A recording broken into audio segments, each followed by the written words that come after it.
what it means to be an American. America is freedom, and freedom is special and rare. We, the people of this great nation. The only thing we have to fear is fear itself.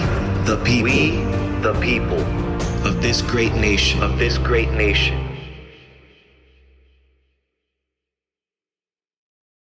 This is Jace Haber, and you're listening to the Republican Nation. We have a guest today, and we will be having a conversation on, I don't know yet, because he wants to have a conversation. What you said about veterans? Well, yeah, veterans, or any topic that you want to talk about. Okay, if you want to introduce yourself, feel free to introduce yourself. Okay, so my name is Mike Kim. Okay. And when people ask me about my political spectrum, I just tell them I'm neither left nor right, but I'm normal. You're centralist. You're independent.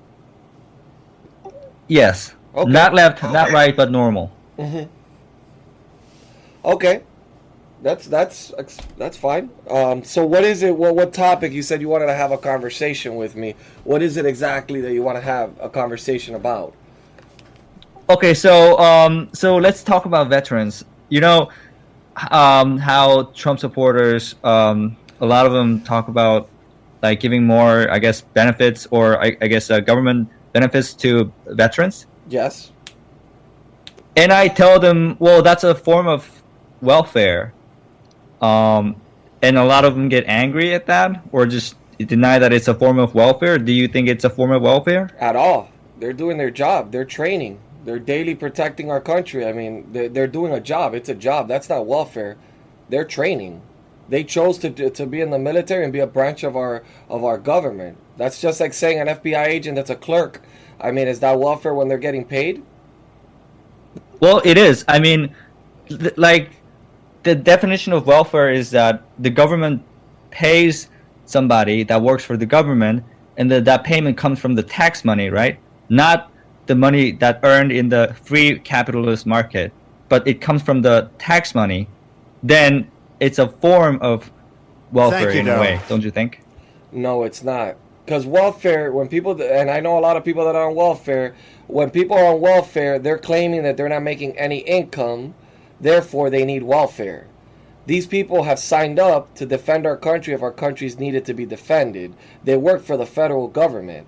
So they're getting paid by taxpayers because they're there to defend our country in case something was to happen.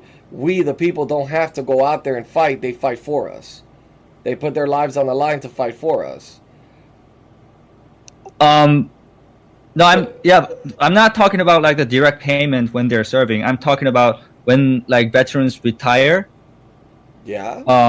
Government keeps giving them like some form of like pensions or benefits after they were done serving.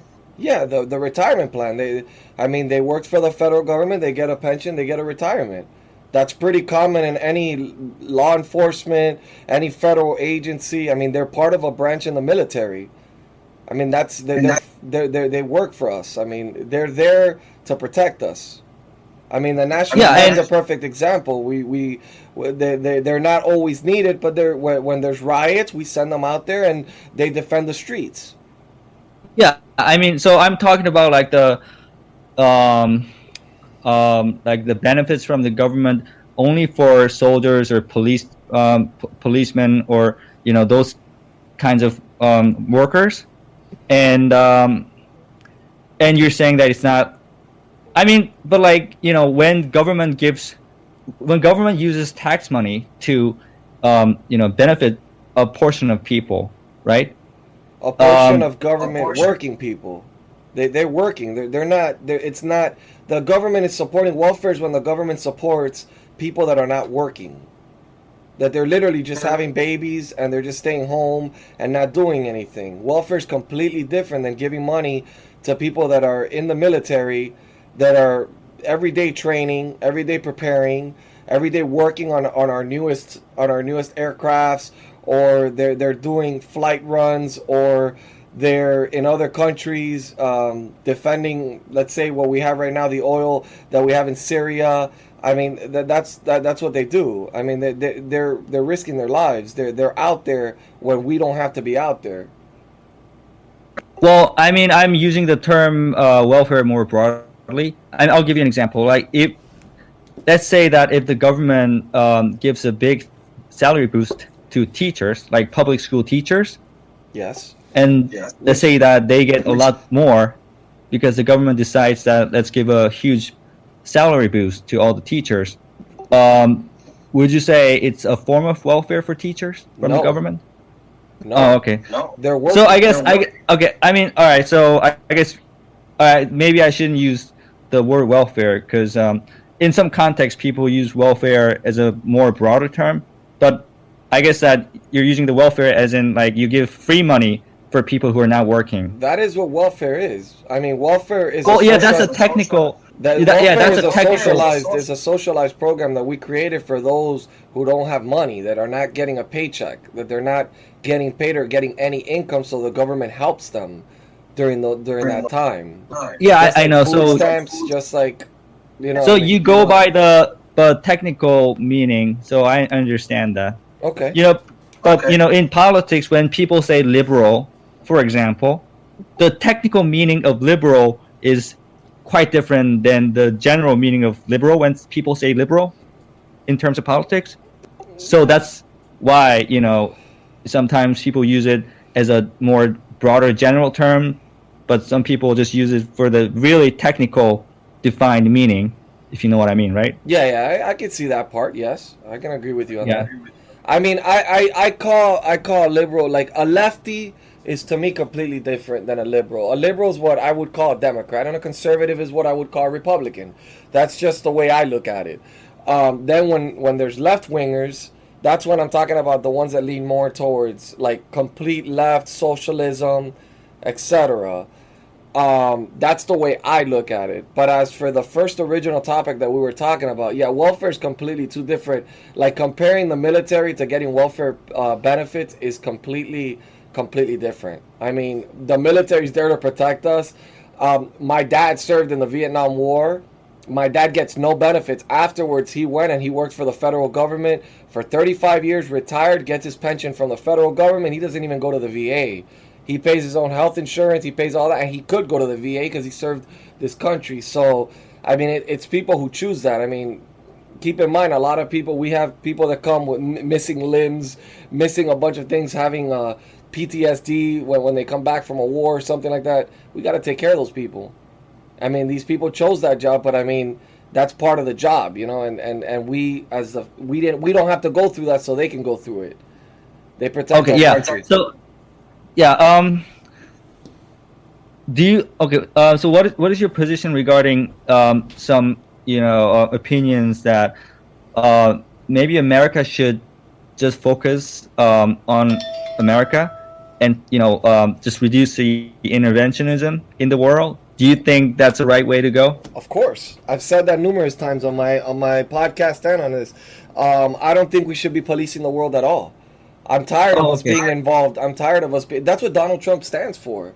That's why these people. That's the thing, though. Trump. I mean, but like Trump didn't really significantly retreat from foreign nations, right? I mean, he did some, but do you think he did it significantly? Look, I look at it broader than that. I look at the Middle East peace deal, how he's trying to get the Middle East to handle their own stuff. He's trying to get our troops back. I mean, you're talking about two administrations' failures, and then he's coming in 3.5 years in trying to fix all these problems. It's a very difficult thing to do. We've been sitting in Iraq for like 20 years. We've been messing around in the Middle East when we should never have been there to begin with. And I voted for Bush, and I regrettably voted for Bush. If I knew what he was going to do, I promise you I would have voted for, as much as I despise him, John Kerry. But again, all these people, Democrats and Republicans, they love war. They profit from war. I mean, do not be fooled by the left and their passive moves, and do not be fooled by the Republicans. They all enjoy war, even if American lives depend on it. They do not care. It's a profitable business. It's extremely profitable for them. And I mean, I'm just against us being anywhere else but the United States. Protect our country.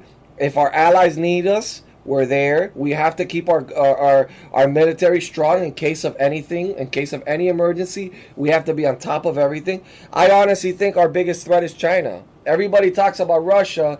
Russia's so behind. Their economy is going to collapse on its own. I mean, Russia's so behind compared to China that China's really our biggest threat. I mean, for people to think that Russia's our biggest threat just because of nuclear weapons, I mean, they're not going to nuke anybody. They're not going to end the world. I mean, it's just not going to happen. But I mean, that's my stance on that. I mean, what's your stance on what's on mail-in voting? Do you think it's right?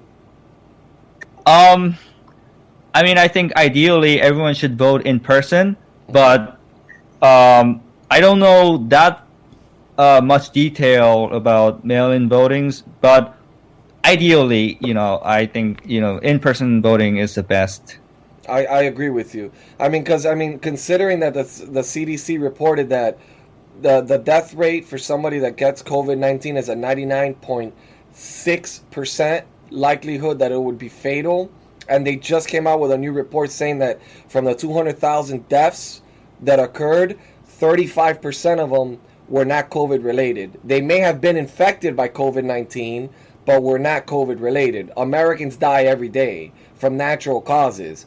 Unfortunately, some of them had COVID-19 in their system, but that doesn't necessarily mean that they died from COVID-19.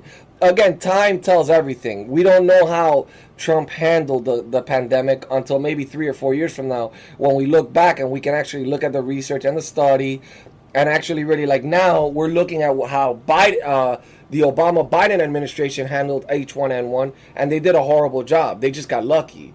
I mean, said by their own administration. I mean, it was said by their own administration that they just got lucky. They did everything wrong, but it actually worked out for them. On Trump's case, it was it was a much more serious virus, and it overwhelmingly got us by surprise. So, I mean, is there anything else? I mean, I'm having a really good conversation. It's nice to see. It's nice to talk. Look, I'm very open-minded. I'm not one of these Republicans that kick people out because of their beliefs. I believe in everybody's First Amendment right. I'm a person that when I talk to people, I listen and I respect their opinions. So if you have a certain view, I will rebuttal it, but that doesn't mean your view is wrong. It just means that it doesn't coincide with mine. Okay. Yeah. So I'll ask some questions.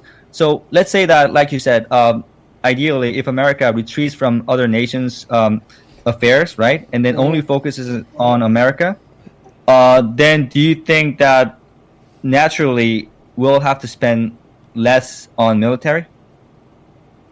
Well, I mean, we have a strong military as it is. We have to continually be evolving. Other countries don't stop working on their military. So as other countries are evolving, we need to keep up, or we need to beat them to the punch. So the military constantly has to be upgraded. Yeah, I'm not saying we should completely defund military. I'm just saying that, so far America has been all over the world, right, intervening here and there, right?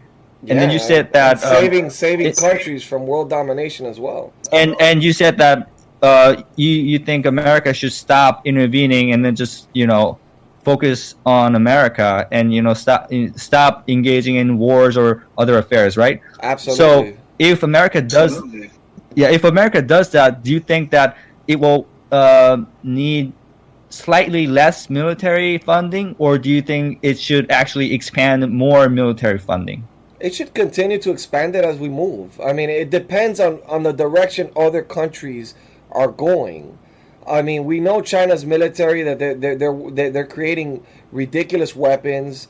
I mean, we have to evolve with other countries. That is the problem. We don't know really what other countries are building, what type of weapons they're building.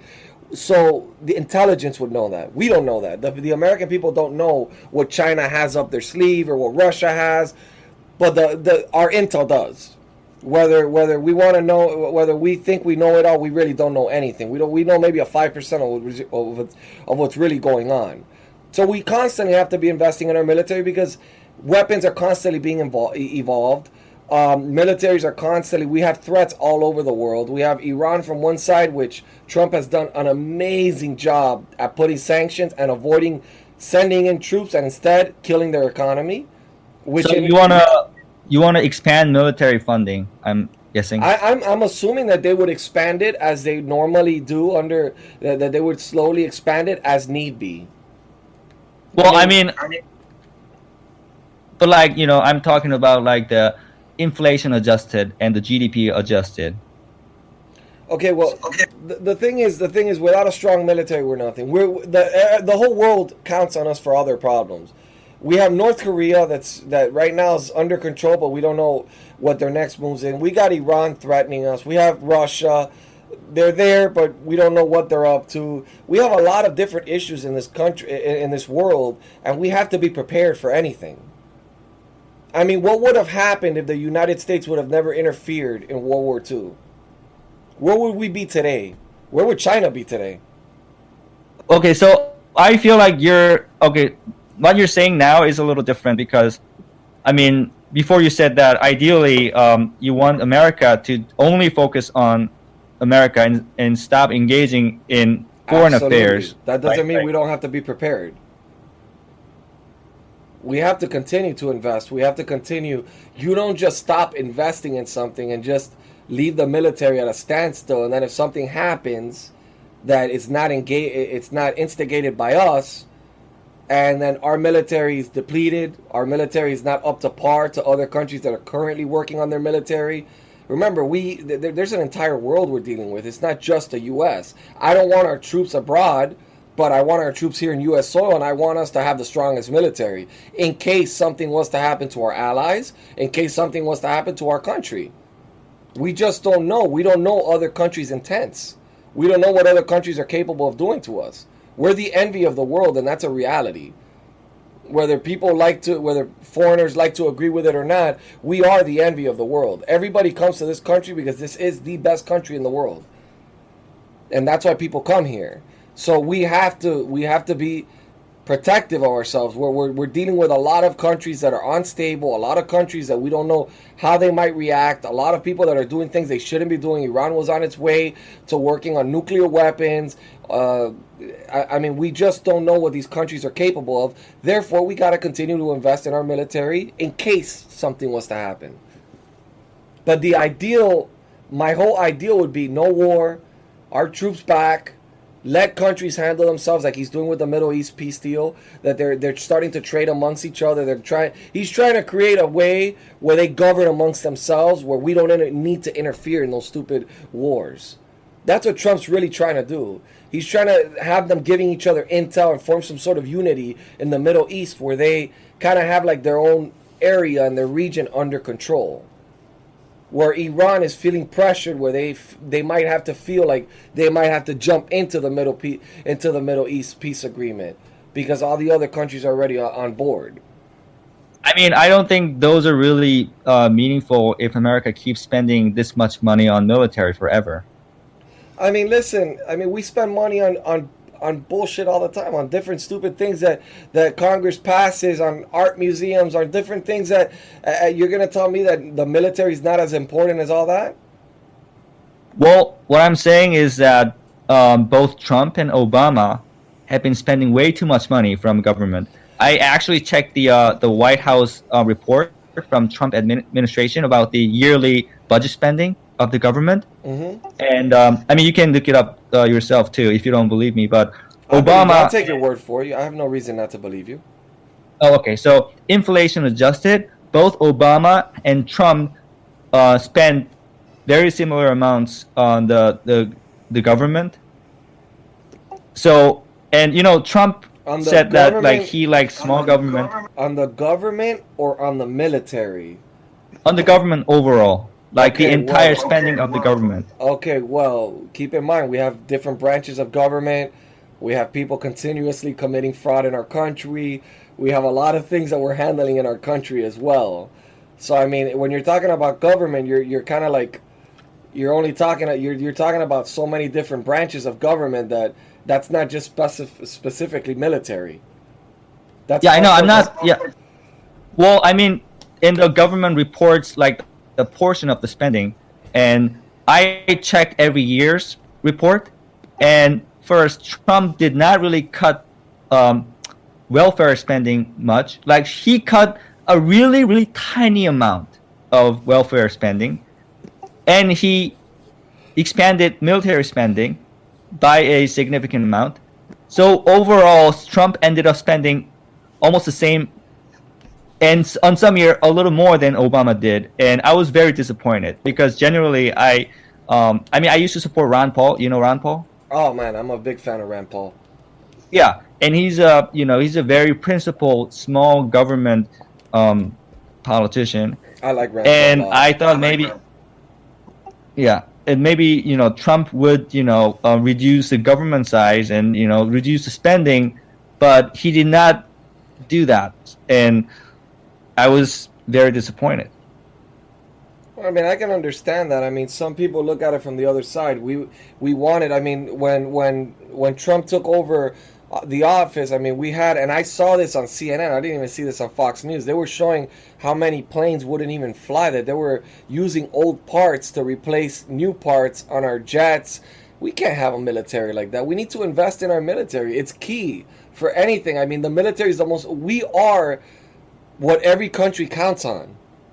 What would happen if Israel right now, if Israel goes to war, who do you think's going to be the ones to go and help them? We are. Because that's what this country does. We did it in World War II. We did it in World War One. We have to be prepared for these situations. We have to. But don't you think that maybe there's some, lobbyist interest involved when it comes to military interviews? Of course. Yeah, absolutely. Without a doubt. They're all making money off of that shit. I don't have. Yeah, and don't you think that part of the reason why politicians keep expanding military funding is partly or maybe mainly because of the lobbyists. Well, I can tell you that Donald Trump owns nothing that has to do with weapons or security. He's a real estate guy. So if he's doing it, he's not doing it for special interests. He's doing it because he wants to strengthen our military. I mean, as for senators, I don't know who's lobbying who. I believe on both sides they're being lobbied. Just like I feel like big tech is lobbying the shit out of the Democrats and Republicans, not just the Democrats. I mean, there's been reports where even Jim Jordan's gotten money from Google. I mean, this is the way the system works. We should be removing lobbying completely from the system, in my opinion. The lobbying is one of the biggest issues we have, and I feel like we should have terms. If Ron Paul was elected, and if Ron Paul had his way, you kind of know that he would have also cut some military spending as well as welfare and other government spending, right? Yeah, I know. I was for Rand Paul prior to Trump. I was for Rand Paul when he was running in 2016. Rand Paul was the guy I liked. He was the guy that I liked. He was the one that I was rooting for, actually. Okay. But I'm not really clear if. Well, you said we don't really know if like how China or Russia or other countries are doing regarding their military. So we should be always prepared. So I think that means that you think we should not cut any funding for military. I don't think we should cut funding for military at all. Oh, you do? I don't. Oh, you don't? I don't. No, I said that. I don't believe that we should. I believe that we should continue evolving our military, strengthening our military, peace through strength, as somebody said in the chat. And that's Trump's biggest message. We have to continue to stay as the strongest government, the strongest country in the world. And unfortunately, military plays the biggest role in that, and economy. And we have to have a strong military. I mean, look, welfare is the worst program that was ever created in this country, in my opinion. It incentivizes people to not get married, and it incentivizes people to have kids so you can get free money. And I have personal, first-hand experience in this. I used to deal in real estate in the worst neighborhoods you can think of. And they were all on welfare with 5, 6 kids. I mean, the majority of the people that I dealt with. Welfare was the biggest mistake. The black community is the community I think that has the less married couples from all the races we have in this country, and that's a sad Okay, thing yeah, to but see. I'm a little confused how you can be a huge fan of Ron Paul and Rand Paul, and you don't want to cut any. You can like certain things about one. You don't have to like everything that Oh, okay. one person stands for. I mean, there's things I don't agree with Trump. I don't like the way he tweets. I don't like, but I like his policies. So you can agree on a lot of things with one of your candidates. You have to look at the pros and cons. There's absolutely nothing Biden brings to the table. Absolutely nothing. 47 years of nothing. I mean, the guy did nothing besides mass incarceration. I mean, somehow I mean, the guy's not even fit to be in office. The guy has to take so many breaks that it's sad to me to see. It actually, I feel bad for him. Like Wait a second. You think so? You think crime bill was bad? Absolutely, the mass incarceration bill where they were enhancing the guidelines. You know how many kids stayed without fathers during that time period? Thank you, darling. Do you know how many kids stayed without? But isn't Trump also law and order? He did prison reform. There's a big difference between giving people a giant prison sentence than arresting people for committing crimes and giving them a justified sentence. There's a big difference.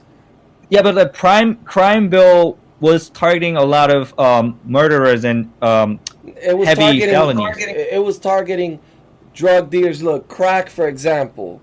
Crack was one that got huge sentencing guidelines. All crack is a mix of cocaine that's cooked.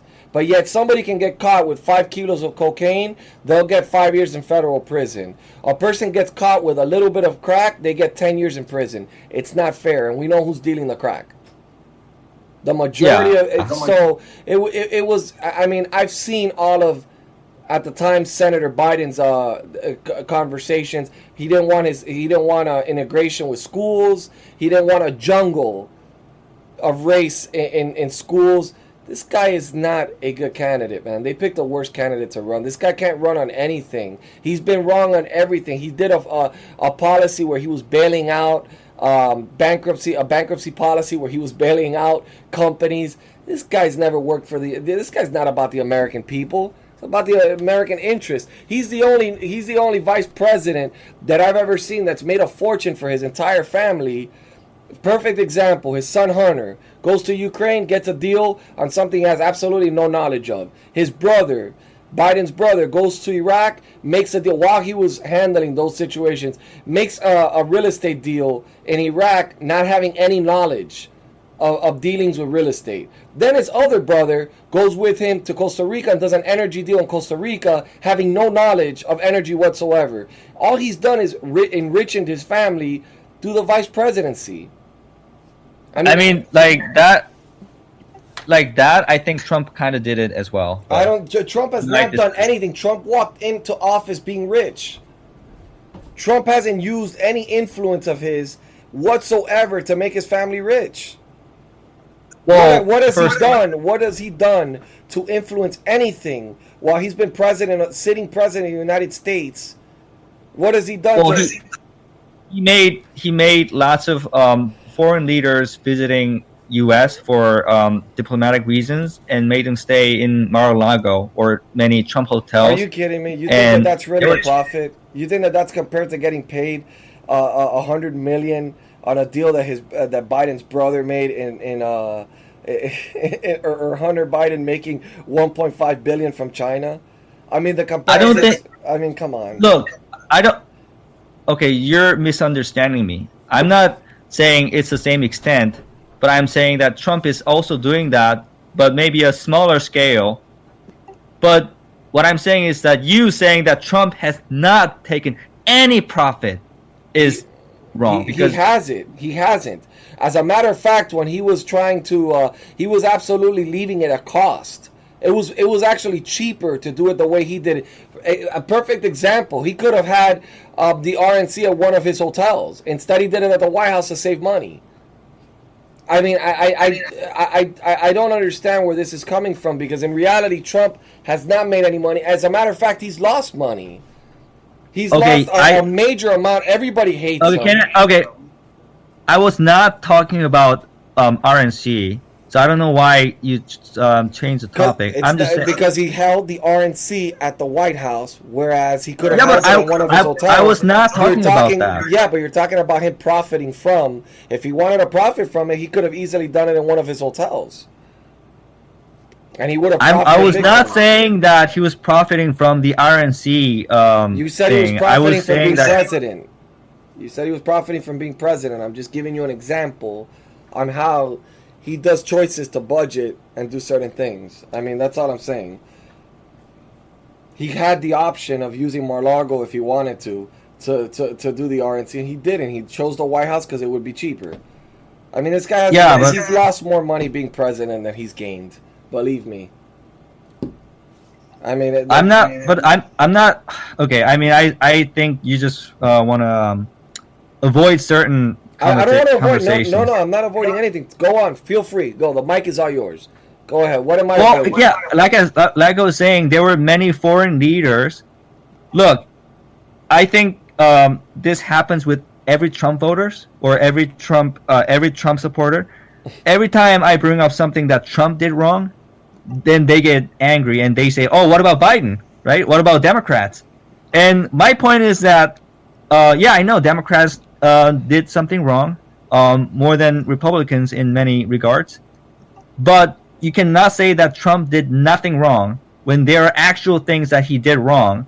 Like, for example, he was making foreign leaders visiting U.S. for diplomatic reasons, and he made them stay in Mar-a-Lago hotels, and each person was paying about $120,000 or around that really high price range per night, and I think that it was bad. I highly doubt he made anybody do anything, but they stayed in his hotels. Fine. I mean, it is a hotel. I mean, it's a business. Well, yeah, but let me ask you something. If Obama owned the hotel business, right, and then during his Obama presidency, if many leaders from foreign countries, right, not just one or two, but dozens, stay in Obama hotel and paid a lot of money, don't you think you would say, that's not right? I don't really care. Like, I don't see that as a threat, but when you're taking money from foreign governments, like the mayor of Moscow... I'm not saying it's a threat. I'm just saying that it's not right. I don't see it as wrong either. I mean, really? Trump hotels have been popular. Every time I go to New York, I've stayed in the Trump hotel. I mean, I've never not stayed. Like, he's a popular guy. It doesn't, like, it's a hotel. I mean, what, like, he's offering, like, a building that he owns that's been there for 30, 40 fucking years. I mean, it's not the same thing. Obama walked out of office poor, and now he's rich as fuck. Where did that money come from? How come he seems all these people that come out of presidencies, Bill Clinton almost had to file for bankruptcy. How is it that these people come out and then they're richer than the majority of Americans combined? Trump walked into office being rich. I mean, I don't think there's any actual data saying that Obama was poor right before being a president. No, he wasn't poor. But when he walked out of being president, he didn't have the money he had now. That's for sure. He had to raise the salary. As a president, he raised the salary because he felt that it wasn't enough money to pay his bills. Well, that's the same thing as raising salary for other government workers like policemen or soldiers. So you don't see that as a little bit of a conflict of interest, raising your own salary? Isn't it the same as teachers pushing for their own salary boost? Yeah. Or policemen? It's not the same thing. Yeah. It's not. Wait, it's the same thing. They're trying to raise their own salary. Yeah, but then it goes through the proper channels, and then it gets approved or denied. He just went ahead and raised his salary on an executive order. I mean, that's not the same thing. Well, I mean, but like, you know how teachers pay Bernie Sanders through campaign money so that Bernie will push for teachers' salary boost? Yeah. And it's actually true. Yeah. Bernie actually said on stage that we should give a salary boost to teachers, but he didn't mention any other professions. He just mentioned teachers. And like if you look at it, Bernie was actually paid money from teachers unions, so that's fucked up. And teachers unions have done that many times with different candidates. So yeah, it's still wrong. And yes, it's not through executive order, but teachers, using money and giving money to politicians to get themselves the salary. That's also wrong. I mean, do you think it's right? I mean, if people, if somebody wants an increase, usually you go to your boss. I mean, that's usually the way it goes. If you feel, but like the boss, if you feel the boss of teachers, the boss is the government, though. In this case, exactly. Teachers are. That's why we have 3 legislative branches. We have the House, we have the Senate, and then we have the president. Yeah, and teachers unions have been giving campaign money to senators or House reps or presidential candidates trying to get themselves a salary boost. Do you think it's right, though? I already said lobbying is wrong. Okay. So I already said any form of lobbying is wrong. I said that earlier in our conversation. Yeah, so that's my point, though. So you're saying that Obama, like, trying to raise his own salary is wrong, and I'm saying that that's wrong, as well as teachers and other, people trying to just give themselves a salary by lobbying or other political tactics. That they're all wrong. It's the same thing, basically. It's not the same thing. It's not the exact same thing, but like they're trying to do the same thing. What they're trying to do is give themselves a boost of money. The difference is they have to go through proper channels, and Obama just has to sign an executive order and it's done. It's not a proper channel if they just lobby politicians and then lobbying just in general is bad. Lobbying in general is bad. That's what I'm saying. It's bad.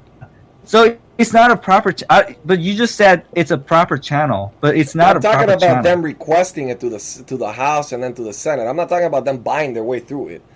I'm talking about the way that it's done, that it's voted on the House, then goes to the Senate. I mean, that's the proper channel, not paying off senators and congressmen. But they have always been paying lobby money, though. Yeah, they've been always paying money. I completely disagree. So it's wrong. So the way they have been doing is wrong. Absolutely, 100%. Yeah, we can agree. And I agree that Obama, giving himself a salary boost is wrong.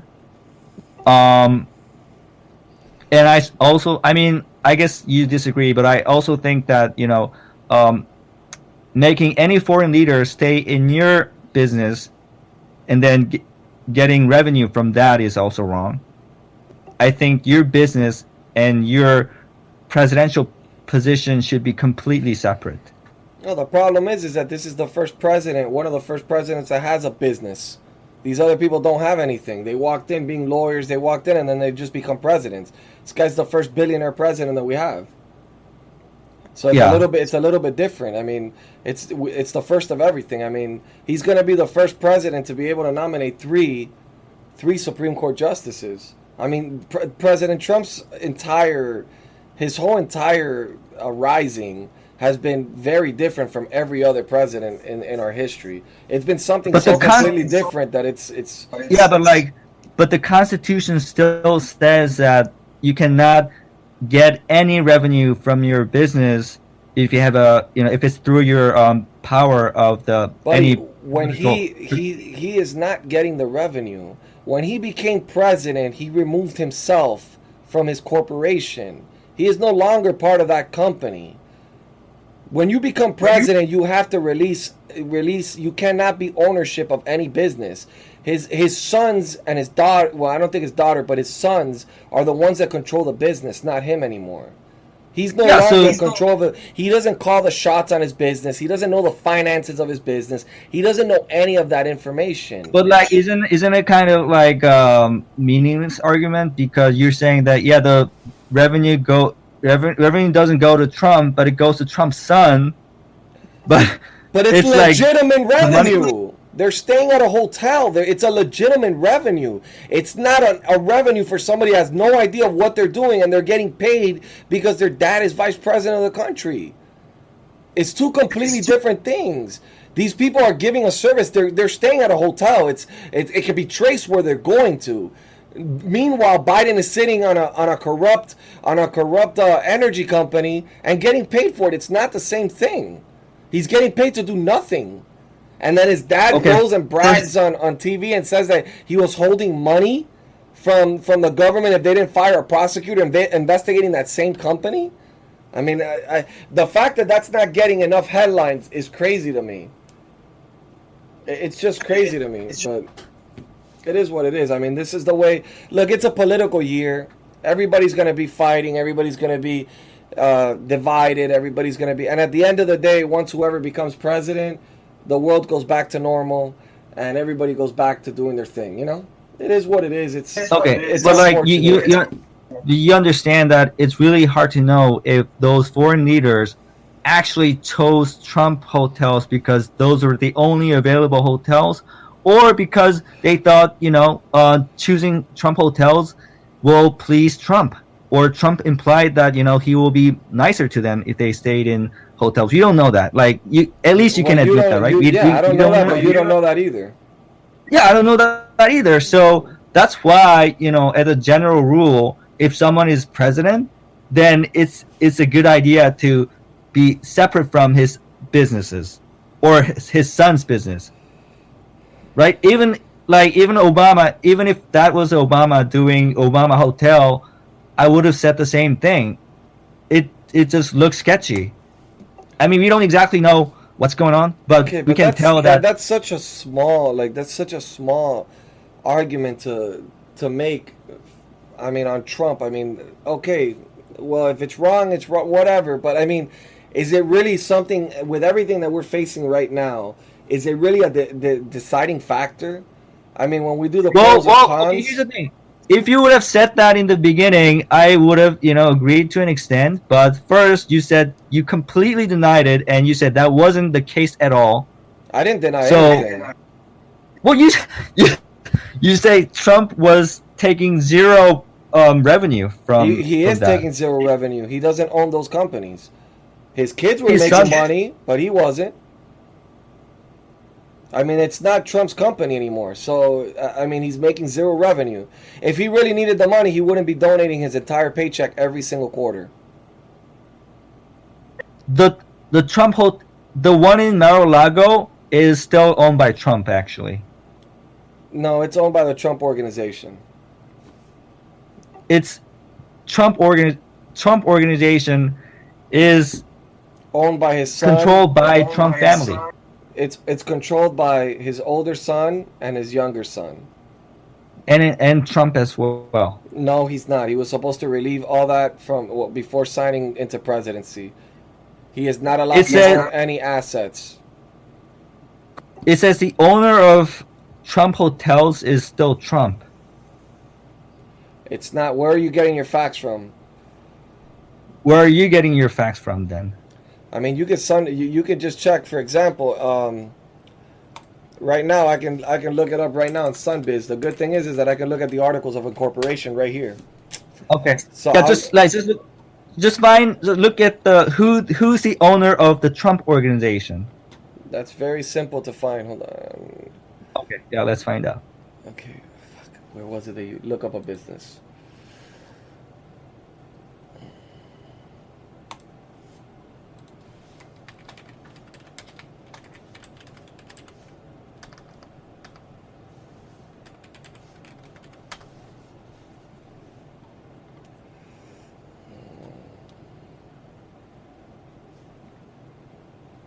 Okay, it's not coming out.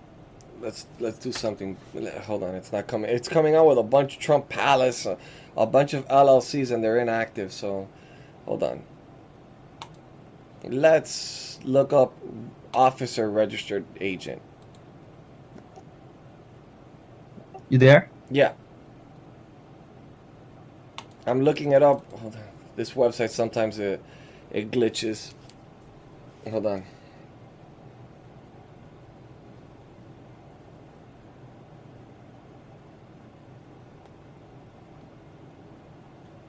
Ah! I hate Sunbiz. These websites are horrible. You have to keep doing it until it works. Hold on.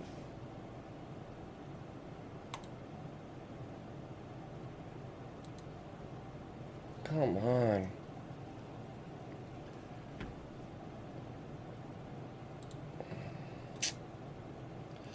Officer, why? Okay, there we go. Now I'll just type in Donald Trump's name.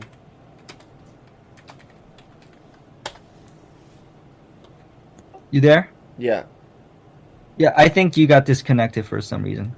No, I've been active the whole time. Oh, okay. I mean, you're streaming. It says on Twitch. Now you're online, but you were offline for a brief time. Mar-Lago Inc. Yeah. Wait, did you find the owner of the Trump organization? And these are all. He's got so many companies, bro.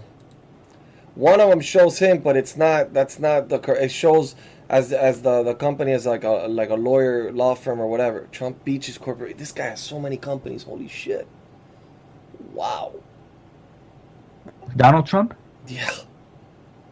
Didn't you say Donald J. Trump for president? I mean, wait a second. But didn't you say that Trump stepped out of his businesses? Yeah, but these are companies that have been dissolved as well. You know, like if the company's no longer active, it's gonna show that he owned it. Like let's say in 1996. Like I mean, look, like this company's inactive. He filed this in 1985. It dissolved in 1986. Yeah, this company was under his name, but it was under his name in 1986. Trump International Golf. Let me see if it inactive. Now let me look up Donald Trump, Donald, and let me try Jr. Busy. Look at like see who owns Trump Hotels, the current owners.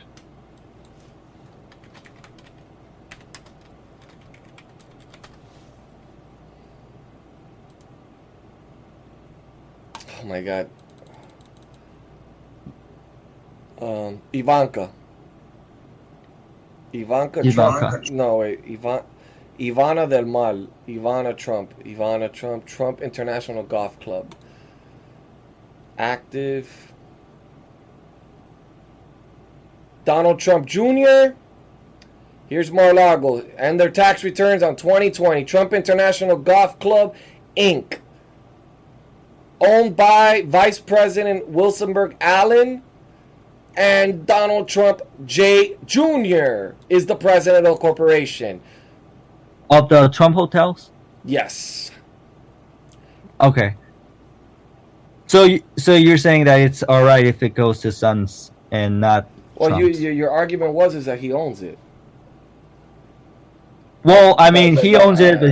I mean, that's what I mean, it's not. He doesn't own it. Oh, yeah, okay. I mean, his son owns it. Yeah, his son. And you're okay with okay. So you're okay with it, right?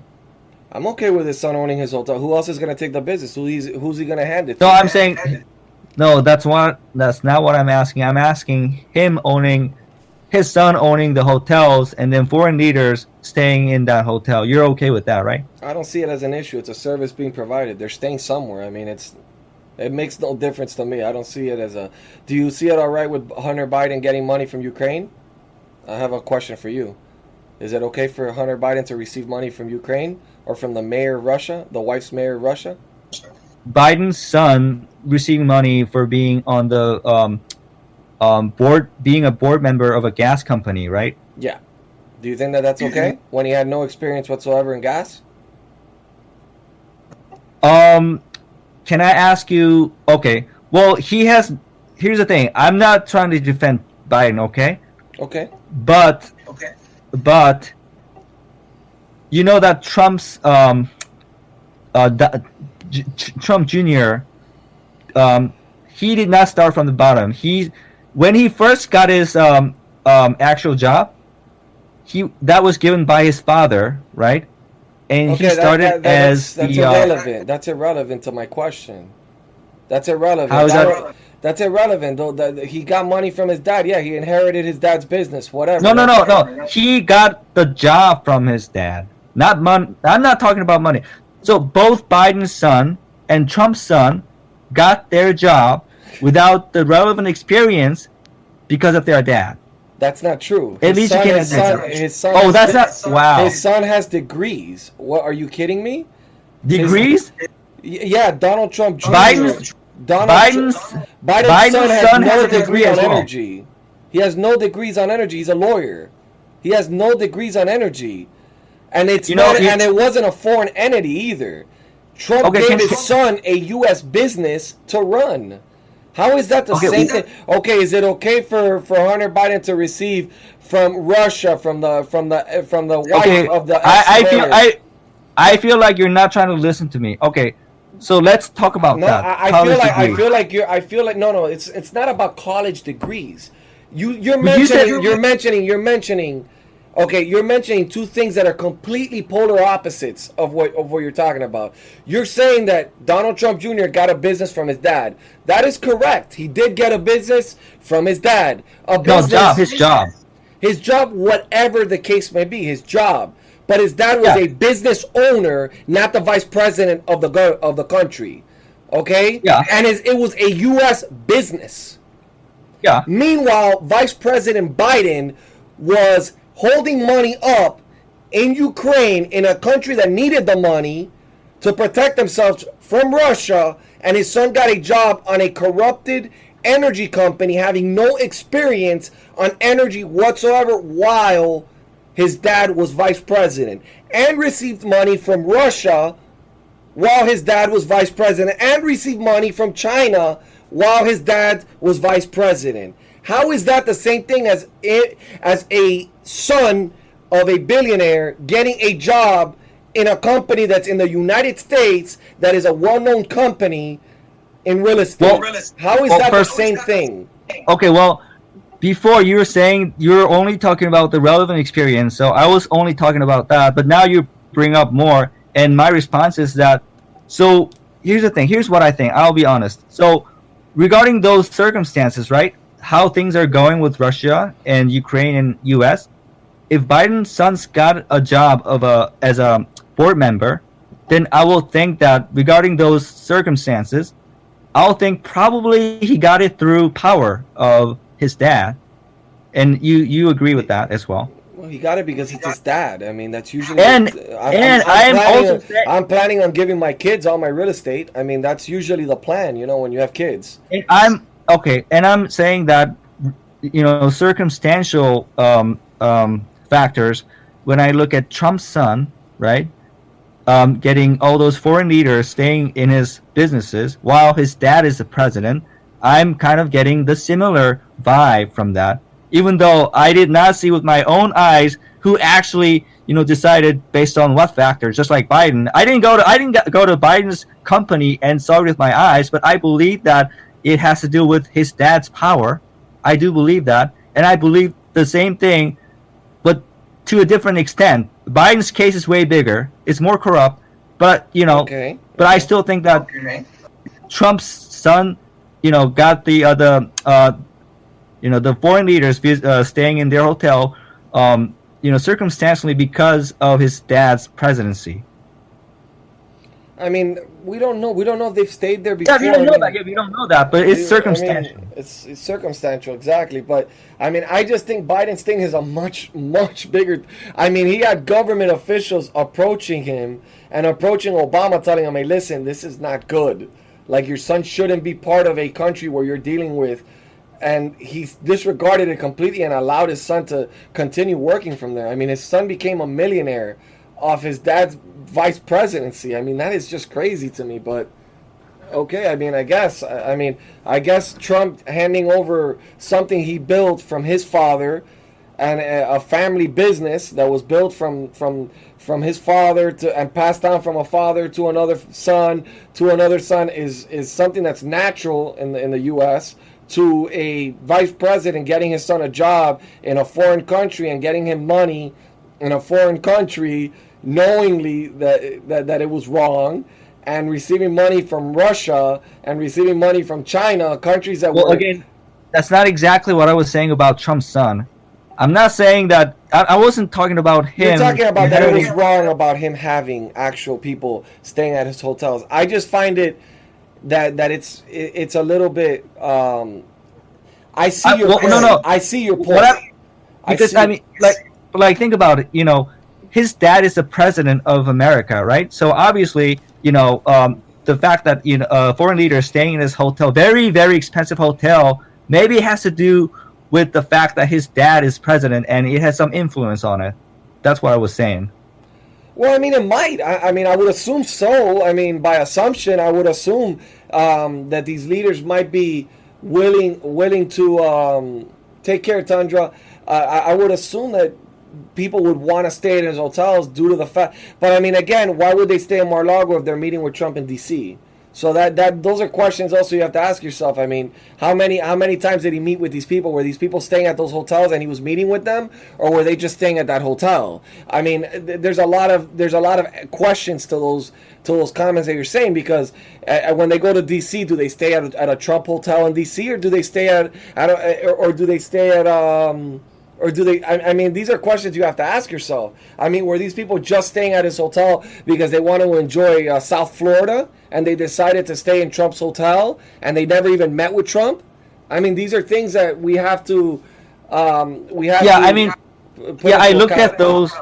I looked at those, and on many occasions, they were staying for actually meeting Trump. Well, on many occasions, and I mean, it might have been more convenient for them. I don't know. I mean, those are questions that I can't answer. I really can't. I mean, I could just say that it's not as bad. I mean, I could tell you Trump is no perfect person. I can tell you that Trump is far from being perfect. I didn't vote for him because I thought he was perfect. I didn't vote for him because I thought he was presidential. I voted for him because I thought he put America first, and he proved me right again. Okay. That was why I voted for Trump. I voted for Trump, and because Rand Paul obviously didn't make it. But I voted for Trump because he put America first. I feel like there's never been a president that's really been so transparent, whether you like it or don't like it. And I feel like he's a president that's really cares about America. And he's making changes. Look, no matter whether he wins the election or not, they are going to confirm this Amy Coney Barrett. They're going to confirm her to the Supreme Court. He already did his job. I mean, he already at least guaranteed that the left won't overbear us with craziness. At least that is enough for me to feel comfortable enough for my kids. Let me tell you, most people benefit from a Democratic president being in office, because Democrats believe in giving free stuff. It's more beneficial for me, for anybody, for a Democrat to be in office. I just think about my children. Where do I want this country going? I disagree with that, but go on. You disagree with that, but every Social Security program that was created was done by a Democrat. First, I don't really think Social Security is helping the majority of Americans, because a lot of Americans can invest their own money themselves, and often they make better decisions than the government does. So I think actually a lot of Americans are forced into Social Security when they can actually invest the money themselves and get bigger results for themselves. I mean, I have my money in a Roth IRA. I don't put my money in I invest my money in stocks. I invest my money in my own thing. I don't count on the government for my future. Yeah, exactly. So I don't really think Social Security really helps most Americans. I mean, some Americans, but not the majority of Americans. And secondly, I don't think Democrats, if you're in the middle class, I don't really think Democrats are beneficial. I think Republicans are more beneficial if you're in the middle class, because if you're in the middle class, you don't really get any welfare benefits, and you don't really get those benefits from the Democratic policies. But you do realize from everybody takes advantage of these systems. I mean, these systems are all corrupt. I mean, food stamps, welfare, all that stuff is corrupt. I mean, everybody's milking the hell out of that. I mean, and they're taking advantage of it. I mean, there's fraud every single day happening with those specific things. Well, here's my point. Yeah, I really want to cut welfare, but I also want to cut the military interests. I think the biggest... So, I want to cut both, basically, just like Ron Paul said. I mean, I know that you don't want to cut any funding from the military, but that's fine. But, my personal belief is that we should cut everything in government. Just make make the government small and Well, I mean, give people freedom. Trump is for deregulating. I mean, you do realize that Republicans want less government control and more people having their own control, whereas Democrats. But that's only partly true because Republicans in other forms they want bigger government in other forms. For example, they want bigger military, and they want bigger How is that government subsidy. control? How is that bigger government control having a bigger army? That doesn't. To me, that's just protecting our country. I mean, that doesn't really. The average American would want to feel safe in their country, right? Well, that's like saying, let's say you have 10 guns, and you're gonna say, oh, I'm gonna use my parents' money and tax money to buy 50 more guns because I want to be safer. That's the argument you're making, because I think, well, like you said, America has the biggest military in the world. We do protect the whole world. Yeah, and I don't want that. I want America just to focus on America like it used to. You know that in the early times of America did not get involved in the world affairs, right? It just focused on itself. Yeah. But you keep saying that America should protect the world, and I'm saying I disagree with that. We have allies, man. I mean, we have allies. Our oldest allies, France. They helped us when we first established this country. We have to have a strong military for the world, because there's countries that don't have militaries. Sweden doesn't have a military. I mean, and I'm saying that that's a form of interventionism. And if you like it, that's fine. But I'm saying that, I just don't think it'll be affordable in the long term for America to basically try to protect the entire world.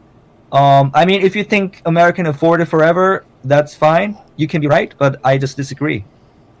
I mean, look, the military's always been in play. It's always been a top priority for most Americans. People want to feel safe, and I feel safe having a strong military, knowing that we are the dominating leader. There's a lot of unstable countries in the world, and as for now, I would love for every country to not have a military and for us to live in peace and harmony, but that's not going to happen. So at the end of the day, we have to think about not just our future, but the future of the rest of the world, our allies, the people that may need us one day, like they needed us in World War II, like they needed us in World War I, like they needed us. I mean, there is times where America has to come in without any choice because they have to protect allies, and we just don't know. So we have to be ready. Okay, so yeah, you want the American military. Hold on, I want to like address somebody. I want to address somebody in woke legend. We help our allies. Look, Puerto Rico is one of the most fucking corrupt country. I don't know. It's a resident of the United States, but it's one of the most corrupt places there is on the planet. They steal from their government. I met a governor that was fucking stealing money. I made friends with a governor that went to federal prison that was stealing from their government. They've had to file bankruptcy. They have an old energy system. They take advantage of the people in their country. Don't even talk about Puerto Rico. Puerto Rico's a disaster. It was the worst deal we ever made, to be honest. Okay, back to our conversation. Yeah. Yeah, I mean, yeah, I believe that Puerto Rico is corrupt because I actually met somebody from Puerto Rico before, and he was saying that he was trying to escape Puerto Rico and just move to America. Thank you, and darling. he's like saving money. It's crazy, bro. Puerto Rico's crazy. I wanted to go on my honeymoon with my wife to Puerto Rico because it has the ocean, the ocean where you can see the bacteria that it turns into this beautiful blue thing. There's only like 2 places in the world that has that. Puerto Rico's one of them. And then I started reading statistics, and I was like, bro, you got to be kidding me. Like, out of 10 people, 9 have guns. And they're, like, not, like, legitimately, And I was like, their violence, their crime rate is ridiculous. I was like, fuck that. So we went to St. Thomas. I mean, I've looked these things up. I wanted to travel to Puerto Rico. Listen, my family's from Cuba.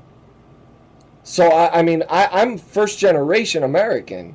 I was born in this country, but my mom and my dad were both born in Cuba, and my dad served for this country as soon as he got here.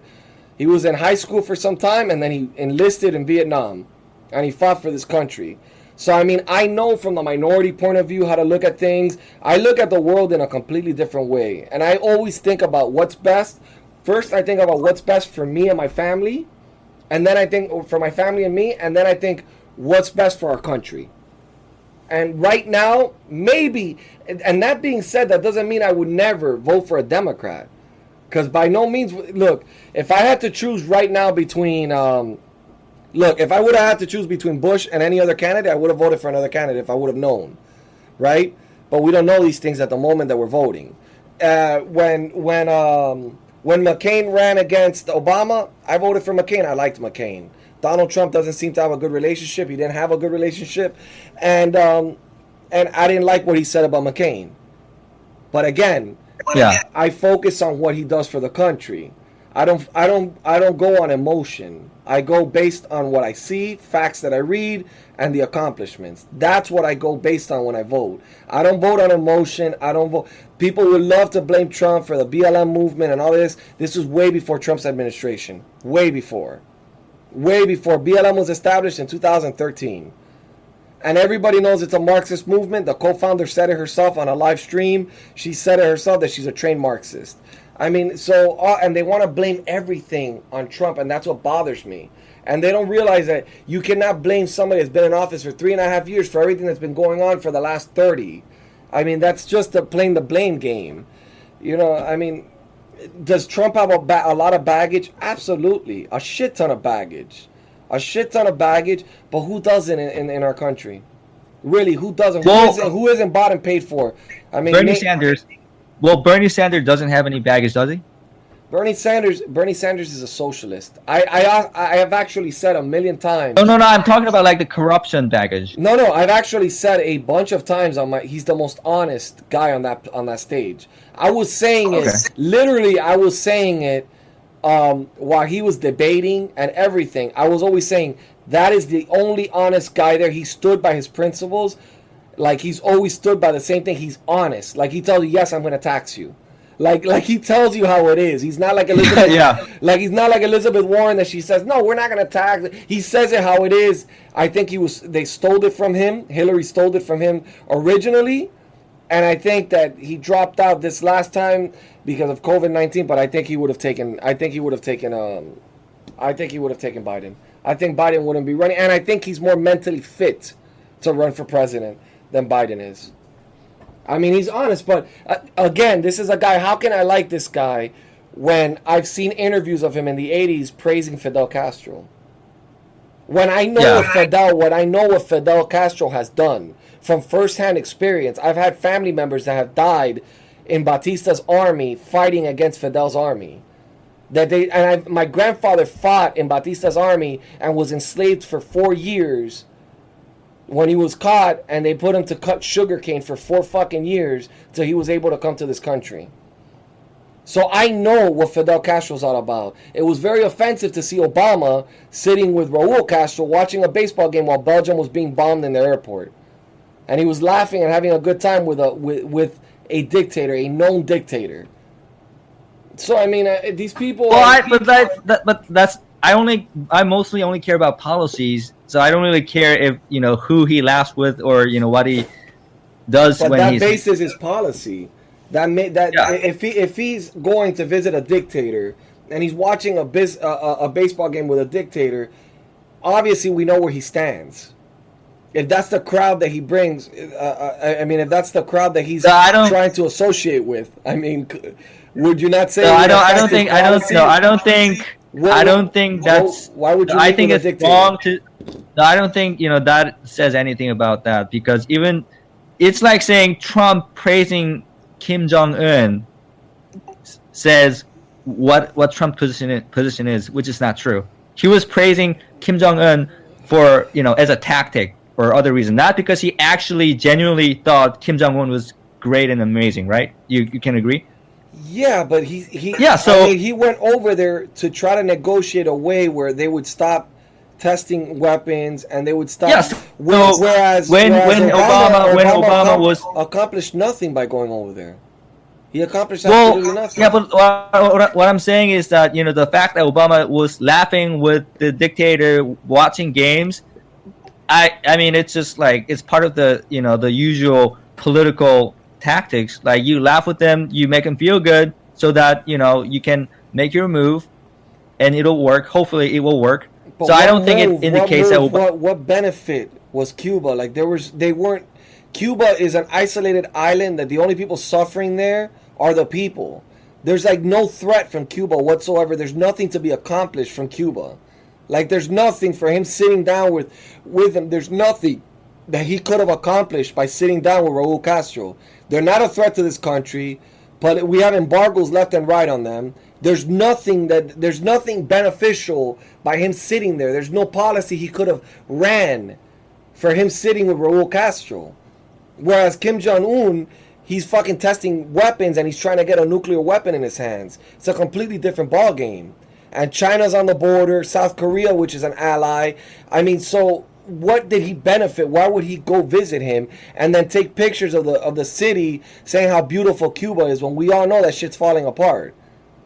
My dad visits and my dad has diarrhea the second day that he's there. But what you're saying is just like a subjective perspective, because a lot of South Koreans actually complain that Trump was wasting his time and money with Kim Jong-un, because Kim Jong-un will never, open up his country. He's not going to, but he has stopped testing missiles. No, that's not true. Yeah, are you kidding, dude? I'm South Korean, and so is my best friend. Kim Jong-un started testing missiles again a while ago. A long time ago, actually. A long time ago, yeah. A long time ago. Yeah. So you cannot say that Trump meeting Kim Jong-un stopped. It helped. No, it helped. didn't. Have you seen him testing in the last 6 months? Has he tested any weapons? In the last 6 months? No, he hasn't. In the last 6 months, yeah, he did. No, he has not. One, nobody knows if that guy's alive. I mean, you know what? A week. I think you're just being just a little ignorant. I'm not being ignorant at all. I'm stating the facts. I mean, he has not in the last 6 months he has not tested any weapons. Prove me wrong. Here's the thing. In the past, many times, when everyone thought North Korea was not testing anything, it later turned out he was testing it secretly. So we have satellites focusing straight on him. We know exactly. And you cannot say that satellites will always catch everything he does. He can, go into his basement and he can do whatever he wants, and maybe he doesn't get caught. He can test a bomb inside his country. We cannot pretend that we're like God and we can literally see everything he does. We'll miss something. I highly doubt that. We didn't miss the Iranian official. That missile hit him right there in his car while he was driving. The United States is much more sophisticated than what people think. Yeah, it's sophisticated, and it might catch a lot of things, but you cannot, say that it'll catch every little incident. It'll miss something here and there. I guess, man. I mean, the stats show otherwise. It shows he hasn't launched in 6 months. I mean, I'm just saying. I mean, it's nice to see. It's nice to see at least Trump, trying to get that guy to have some sort of relationship with the United States. It starts. If your argument is about trying, then we can also argue that Obama was trying to please that leader so that he would get some sort of a good deal. Or what good deal could he have gotten? The people of Cuba are the ones suffering. There's no threat from Cuba. So what good deal? There's no benefit from Cuba. Absolutely none. They're no threat to us. You're only thinking about I'm giving you an example. America's point of view. You're only thinking about America's point of view, but what about Cuba itself? Maybe Cuba, if they had some sort of like an agreement, and they hypothetically they could have done something for the Cubans. It's all hypotheticals. It's not hypothetical. I used to live in Miami, man. My family's Cuban. They go to Cuba all the time. They visit Cuba all the time. It was not an achievement. As a matter of fact, But most you're Cubans took saying it as all a slap these, in the face. You're saying all these as current from the current point of view, but at that time, maybe many people maybe thought that they could have been a deal at that time, and maybe Obama was going for that. Are you voting this year? Are you going to vote this year? Yeah, I'm voting this year. Okay. You're obviously not voting for Trump. I mean, that's obvious. I mean, I could tell by our conversation. Can you name me 5 accomplishments that Biden has done? Can you name me 5? Well, like I said,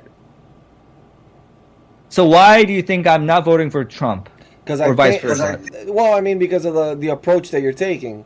You haven't praised Trump in this entire conversation on one thing. You're only trying to look at the negatives of Trump and his family. So we haven't had one. I haven't heard you say one comment that would make me think otherwise.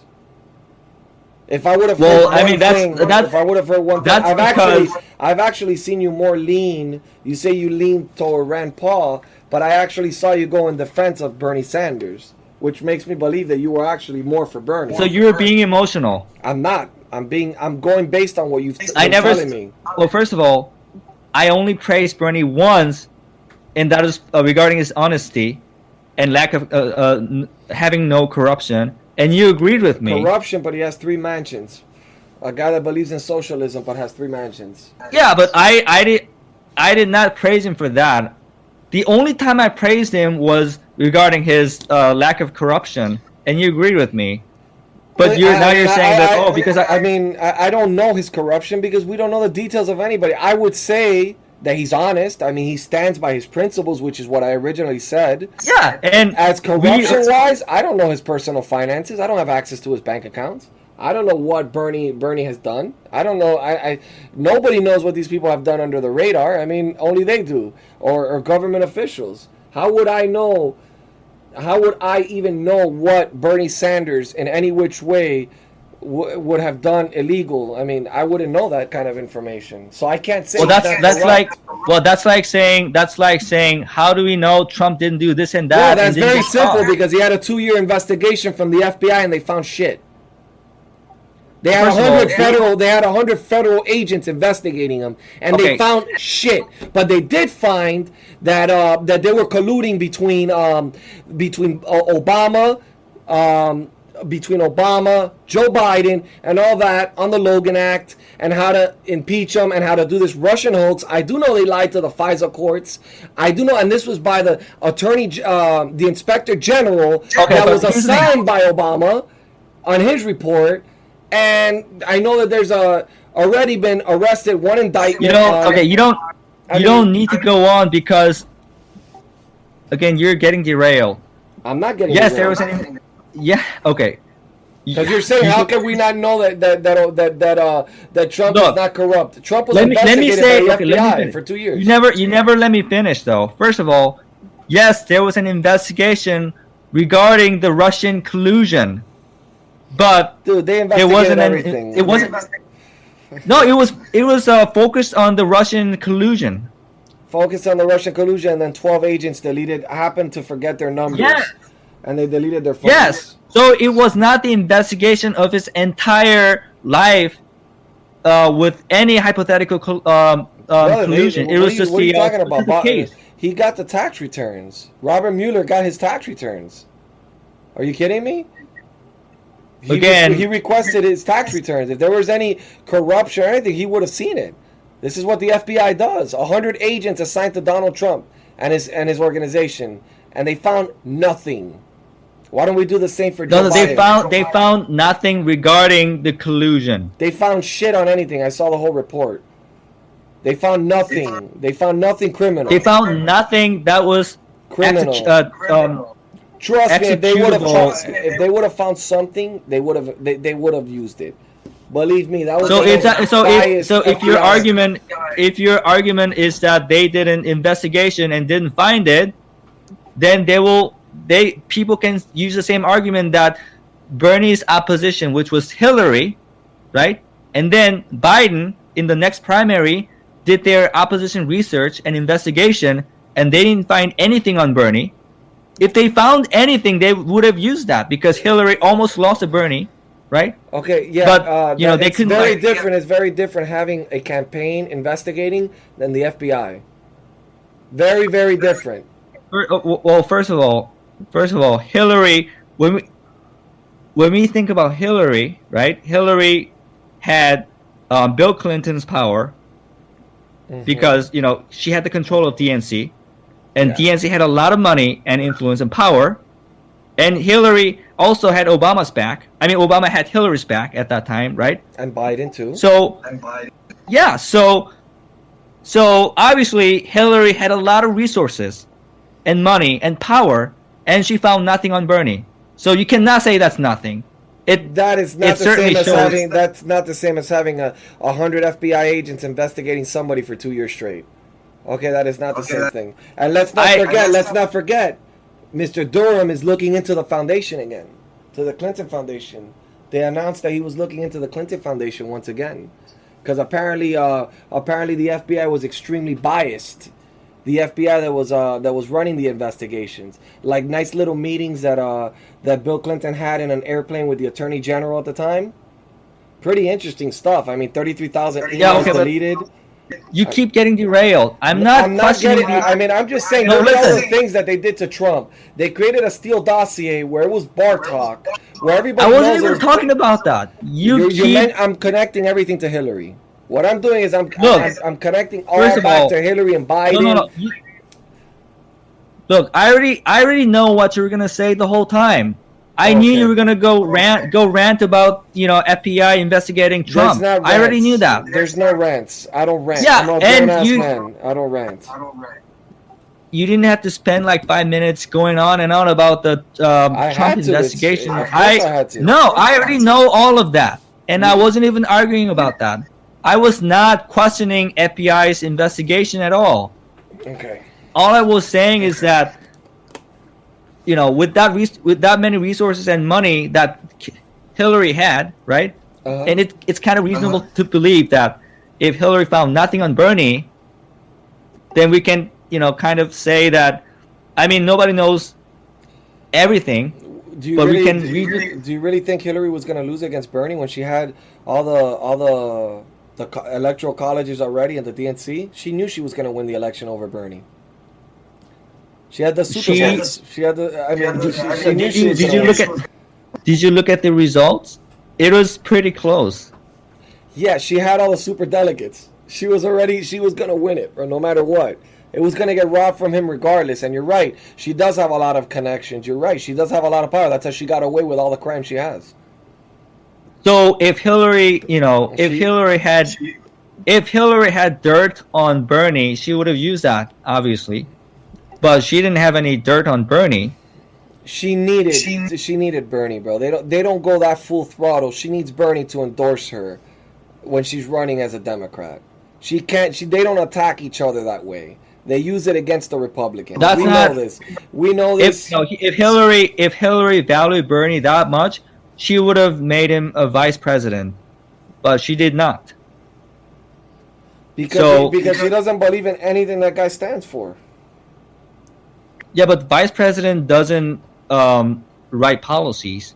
It's more of a symbolic position. And that's not true. They also handle the vote. If there's a tied vote, they're the vote breaker. Yeah, and that happens very rare. It's probably going to happen now with the Supreme Court justice. Yeah, but it didn't happen at all so far regarding any major policies. So you're kind of that's a bad claim. If the vice president plays. Look, here's the thing. I don't think you're being reasonable, even though you know that it's reasonable. I mean, it's reasonable to say that vice president is more of a symbolic position than the actual policy position. Well, I mean, do you really disagree with that? Of course. Yeah. The president is the president. I mean, that everybody knows that. That's not even a question you ask. Then when I said it, why did you say all those things? They do play a role in certain things. You're saying it as if they're just symbolic and they don't do anything. That's not true. I didn't say they didn't do. They have You're positions. twisting my words. Okay, Well, you're I'm twisting my your words, though. Okay. I never said they didn't do anything. I said they're mostly a symbolic position, but I didn't say they did nothing. Okay. On to the next. Yeah. What would you like to talk about? Go ahead. Just No. I mean, I really don't understand your stance on things. I mean, you're saying that Hillary had the same capabilities as the FBI did. I highly doubt that. I didn't say same, but she had Nowhere enough close. resources to find dirt. Not close enough, man. I'm not even close. Not even close. Look, man. look. You can. I If mean, you- there's been no, no no, president. here's the thing. No president in history has been vetted like Donald Trump has. No president. I mean, vetted by the media, vetted by the fucking FBI, vetted by every single person you can think of that hates that guy.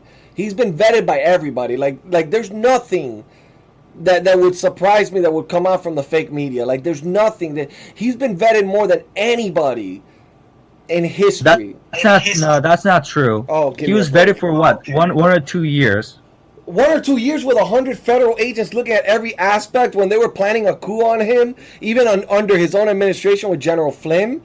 Are you kidding me? Yeah, I so mean, he had his own people first of all, turning on him. So basically, you think that FBI's investigation is like the highest, like the biggest investigation, and I don't know if I agree with that. I do agree with that because especially when you have a biased FBI agency.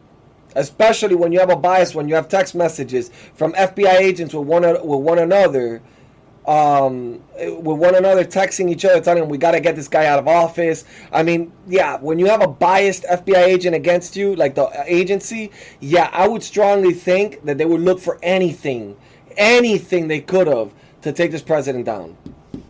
Absolutely, without a doubt. Hello, you there? Yeah, I'm here. Well, I mean, I don't think FBI is really severely biased because FBI opened an investigation right before 2016 election on Hillary. Yeah, and then it was taken down, and then it was taken down when Bill Clinton had the Attorney General conversation. And the timing was like the worst for Hillary. Right before the election, they opened an investigation, and if the majority of the FBI agents were working for Hillary, I don't think they would have done that at that timing at all. I think James So I Comey don't was think covering his ass is what I think he was doing. So I don't think the vast majority of FBI's are severely biased, like you said. Oh no, I don't think so. I just think the ones that were investigating Trump were. I don't think I know a lot of FBI agents. I'm friends with a lot of them, and they all support Trump. So I mean, I know for a fact that not all of them are biased. But the ones that were investigating him, absolutely. The thing is, we're never going to know the truth until the Durham investigation's over. That's the reality. I mean, the reality is that right now we could just keep going back and forth on certain things, but new things keep evolving every single day. Well, I'm going to say this though. I don't know if you agree, but when you say, oh, they're biased or this organization's biased, I think it's more like the subjective perspective. Don't you agree? How can I agree with that when there's obvious text messages amongst FBI agents with one another? I mean, and a lawyer was just indicted for lying to the FISA court and editing documents. How can I think like an FBI lawyer? Like, how can I think that they weren't biased? Like, that was an indictment. That was a federal indictment, and he pled guilty to it already. Do you think that's just the only person involved? I'm not saying. Again, I'm not arguing if there was bias or no bias. I'm saying the extent of bias. That's up to the subjective perception. It's up to whatever the investigations ends up showing. I know that so far, every single person that was involved in that investigation against Donald Trump, every single one of them has some sort of dirt. Every single one of them deleted phones. Every single one of them. I mean, it's a very, very fucking shady thing when 12 FBI agents delete their fucking. They say that they forgot their code and their phone got deleted. That's pretty shady, bro. That would at least bring a little bit of attention. Like, damn, there's something going on here. Why would they delete their fucking phones? And some of them even got like insurance plans, like to make sure that if something goes wrong, they have insurance to protect themselves. That is pretty. That's pretty scary. To think a government would be sitting and spying on a campaign and then spying on a sitting president, that would worry the shit out of me. That would worry me. I mean, I know, yeah, a lot of them are very shady, but personally, I don't know overall which way they're more biased. It's up to the subjective perception, I think. I think it's up to the investigation. I think the investigation is going to tell us everything we need to know. I think that once the Durham... I think that the Durham... I mean, the fact that they lied in the Pfizer reports and then Comey's claiming that he didn't know anything and he was the lead investigator, I mean, it kind of shocks me to think that the lead investigator that was in charge of the investigation wouldn't know when they're sending out Pfizer documents to the court. I mean, I find there's notes written down saying that I don't think he's lying. I don't think he's lying to General Flynn. I mean, but saying that everything will be revealed by the result of investigation is based on the assumption that the result of investigation is actually correct and accurate.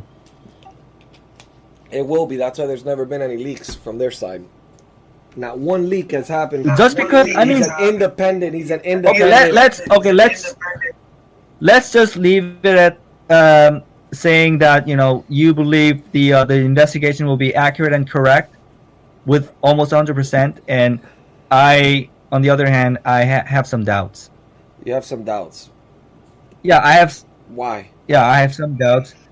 I don't think the investigation is always correct.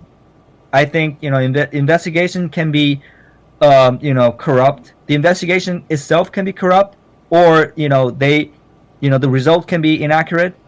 So I will never say the investigation is always 100% correct. So you think that a person would plead guilty, a lawyer would plead guilty if he didn't do corruption? A lawyer. This isn't even a regular an FBI lawyer would plead guilty to falsifying a document if he wasn't guilty? A lawyer that knows the law? Okay, but first, do you have like a connection issue because you were kind of breaking up earlier? I seem to break up when I bring up a point. The lawyer that pled guilty, that pled guilty, are you telling me that you think the lawyer that pled guilty, being a lawyer, an FBI lawyer, would plead guilty unless he really committed a crime?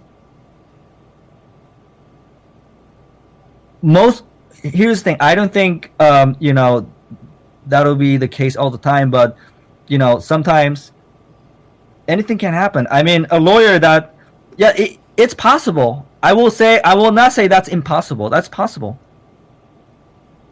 Yeah, I would strongly think that would be possible, that an FBI lawyer that would be a person that knows a lot about law, I would think being a lawyer and pleading guilty right away would know that he was guilty of the crime, I would assume. I mean, I would assume he would take it to court and fight it. I mean, correct me if I'm wrong. If he's a lawyer, I mean, lawyers know the law. I mean, that's what they study, right? Again, just because they're lawyers doesn't mean they're perfect lawyers. I mean, yeah, they're lawyers, they're knowledgeable, they're good, but they're not perfect. So you're telling me that an FBI lawyer that was indicted pled guilty, and you're not sure if that guilty plea was a corrupt guilty plea or not? Because that's what I'm asking you. The question was because the Durham investigation already indicted the first person for falsifying a document. The first person happened to have been an FBI lawyer. Look. Okay, so you're saying that these investigations are not accurate. Do you think a lawyer would plead guilty to a crime that he didn't commit? An FBI lawyer? Okay, first of all, just because he's an FBI lawyer doesn't mean he'll be always correct and honest and right. I mean, yeah, he's an FBI lawyer, but that's like saying like a top surgeon will never make any mistake. Like that's an argument of authority. He falsified a document, man. He lied on a FISA court. Like, he falsified an email. Like, this wasn't like a little thing. Like, he falsified an email from the CIA. Like, it wasn't like he admitted to falsifying an email. Like, lying about it. I mean, this wasn't a surgical mistake while being in surgery. He fucking intentionally falsified a document. Okay, so what? To get the FISA court, I mean, to get the approval for the FISA court, the warrant. I mean, so what I'm saying, because our original conversation was, you think that there might be some corruption in the Durham investigation. You don't believe it completely. That you don't feel like it's 100%. That it's going to be 100% accurate. Well, so far their first indictment has been based on the entire method of what they're investigating, which was spying on Donald Trump's campaign. So far, the indictments that Mueller did on Trump's people were for things that had nothing to do with Russian collusion. Nothing. Some of them were lying to the FBI, and they would have never been even brought in if it wasn't for the fact that there was a phony witch hunt happening to begin with. They would have never even saw the FBI. Roger Stone being the perfect example. I actually saw his indictment at his house in person. And it was lying to the FBI, and it wasn't even a real lie. What the guy did was he rebutted, and he sent a message back to the FBI telling him, I had forgotten this detail, this is it, to his lawyers, and they hit him with lying to the FBI. So those were all done by the people that were investigating Trump. But the people investigating I guess I would say the left, or the people, the FBI that's investigating, the prosecutor that's investigating Trump's side, the spying on Trump, seems to be indicting people, and the people are being indicted for actual crimes that they committed, and their lawyers. Okay, from the beginning, I said I would generally believe the investigation, but I will never say it's 100% like a guarantee, because we never know what went on, right? Like, there could have been like a backroom deal, right? Or any other deal. We don't really know that. I mean, you gotta trust the government. I mean, right? Isn't that what the whole goal is? You gotta believe in law. Like, I generally no. It's like this here. So if it's like saying if someone is convicted in court, right? Then I genuinely believe the result, but I will never say that with 100% guarantee. I believe it's the absolute truth, because there's always some possibility that the conviction could be wrong. So an FBI lawyer is going to sign off. Again, you keep saying FBI lawyer, but that's what it's an FBI lawyer. But a lawyer is not going to know if he committed a crime or not. A lawyer that works for the FBI that knows law is not going to know whether or not he is signing a plea agreement that's wrong. A lawyer that's used to drawing up plea agreements, and a lawyer that's used to... It could be that he knew, but he lied, or he made other backroom deals. We don't really know. But like I said, that's not how the federal government works. Right, because you have complete faith in federal government. Because I know how the federal government works. I was federally indicted. I went to federal prison, so I know how the federal government works. Yeah, I do know. From personal experience, actually. So that's not how it works. See, I use personal experience on it. Well, that's like saying that I lived in South Korea, so I know all about South Korea. So everything I say about South Korea is the absolute truth. That's the argument. Well, I went to the federal system, so I would know a little bit more. You may say, well, you may say you know a lot about the federal government and how it works, but it doesn't mean that you know all of it. You experienced a part of it, right? I know that when a lawyer pleads guilty, it's because he's fucking guilty. I know lawyers know the law, and I know if they know whether they committed a crime or not. And if they plead out, it's because they were guilty and they just negotiated a lower sentence. But that doesn't mean that was a backdoor move. That's all public. There's nothing as a backdoor deal. There's only a Rule 35, or a 5K in the federal justice system. A 5K is when you give them information and they give you a sentence reduction at the beginning, and a Rule 35 is when you get a sentence reduction after sentencing.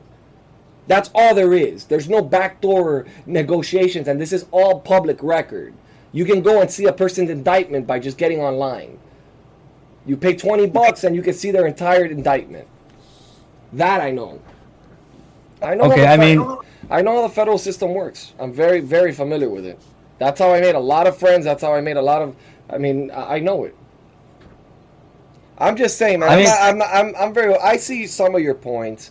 I see a lot of your points. I see a lot of the things that you're saying, and there's a lot of things that I can agree with you on about, the Trump and the hotel. Yeah, does it look a little weird? Yeah, I can agree with that. I mean, that they're staying at their hotel, but what's the purpose? We can't really prove anything, but they have been proving back over and over and over. They've been proving that there was collusion between Hunter Biden and fucking and Ukraine and Russia and all these places. I mean, the Senate Judiciary Committee fucking found documentation. They released it. It's there for the public eye to see. He was even involved in a sex ring. I mean, this is crazy. Like, imagine this guy being president, the power that this guy would have. I mean, I just look. I'm not saying Donald Trump's the best candidate, but he is a great president, and he is a great candidate right now for these times. And he is a president that's made promises. Does he have fucking flaws? Absolutely, a million of them. Probably enough that you can fill up 3 pages. Without a doubt. The way he talks, the way he acts, some of the things he says, I can't agree with. But you want me to tell you something? At the end of the day, that guy puts America first. That's it. I mean, he does. And okay, well, I mean, look at, like, a lot of the arguments that we had came from things like, saying that, saying Bernie doesn't have any, it seems like Bernie doesn't have any corruption, and you just rejected it? Because we don't know that. And, okay, but, like, Bernie has been a politician for decades and decades, right? And if Bernie had any major corruption, then most likely it would have been revealed by now. Come on, man. How many of these people have been Republicans and Democrats have been for decades and decades, just like Bernie, and they have never been caught? You think I only think it's from one side? There's Republicans that have been sitting in the same chair that their ass cheeks have the mark on the chair. I mean, and we don't know anything of whether they're corrupt or not. We don't know if Rand Paul's corrupt. We don't know if fucking Jim Jordan that's the thing. I mean, there's a bunch. I agree with that.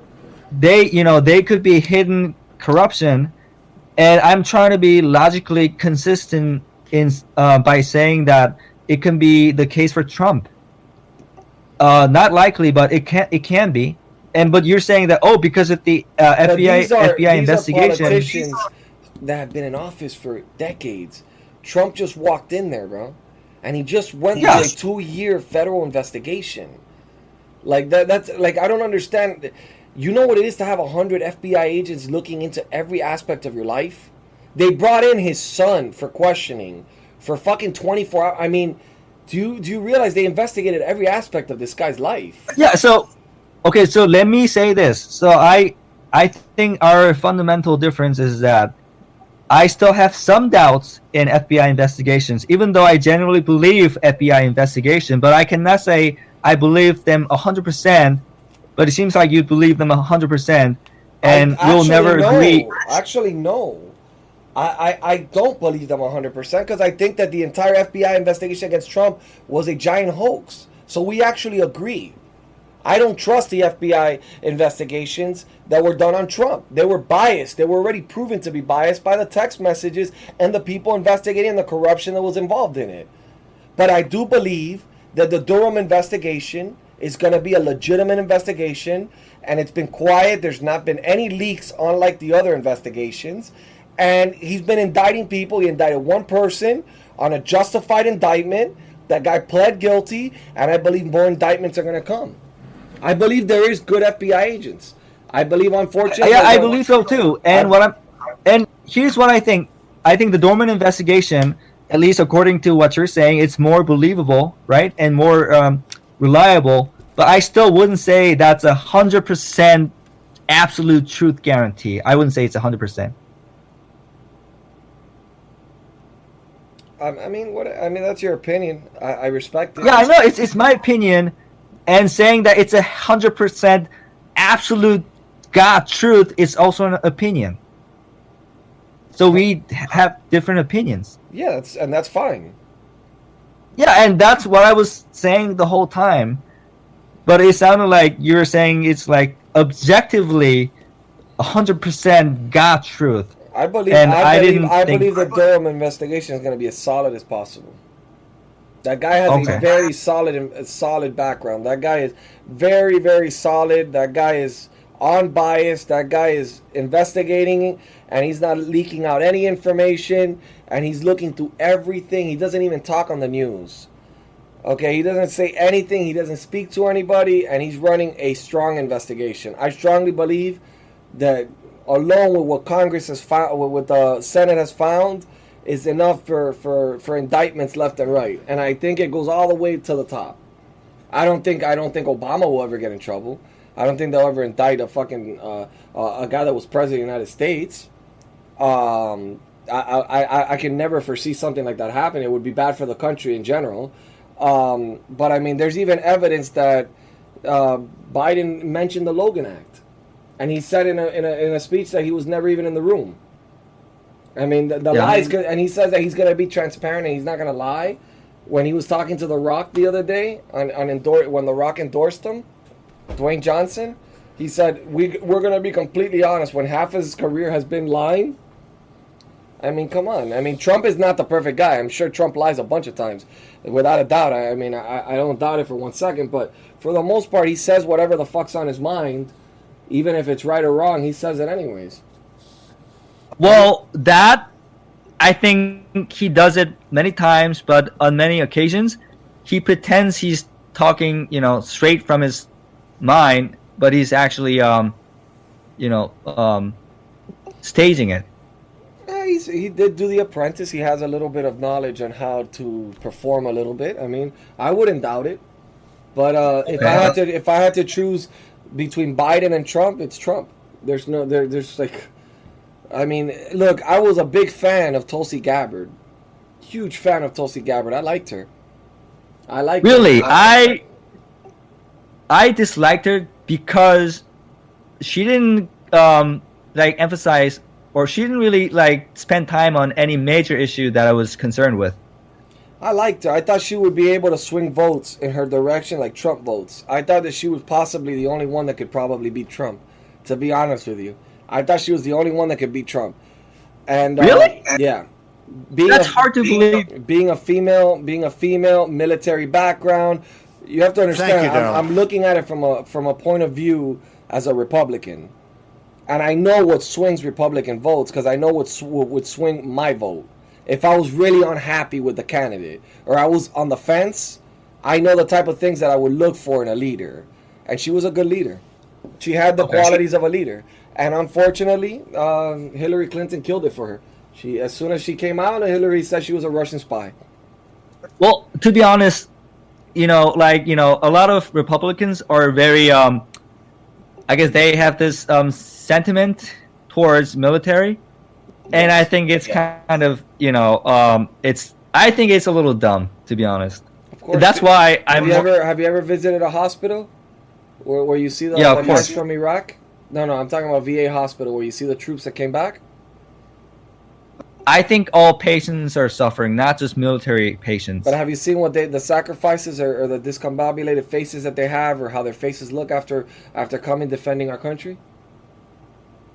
Okay, you would have a completely different perspective if you saw that. No, okay. First of all, I want you to be a little open-minded, and I'm gonna say that I think people who fought in World War I and II defended our country, but I don't think people fighting in Iraq was defending America, because I think the Iraq war was. They were taking orders, man. They were defending our country. They were doing what the president at the time said to do. Their job is to go in there and do what they're told. That's one of the unfortunate parts of that's one of the unfortunate parts of being a military. I mean, you don't choose when you go to war. The president and the Senate does. Yeah, so Iraq was a big mistake. I think Iraq was the biggest Yeah, mistake in so our country. so what I'm saying is that it turned out that Iraq was not for saving America. We all know that now, right? So Yeah. that's why I'm saying that people who fought in World War One and Two were defending America, but not people fighting in Iraq, and we all agree now. I can agree with you on that. I mean, but they still defended our country. I mean, they took their order. They took their order from their leader, which is whoever But was, that's- which at the time was Bush. Yeah, but they were. Yeah, it was. Look, they were following orders. They were being patriotic, but it was not saving America. Maybe you can say it was loving America, but it wasn't actually saving America.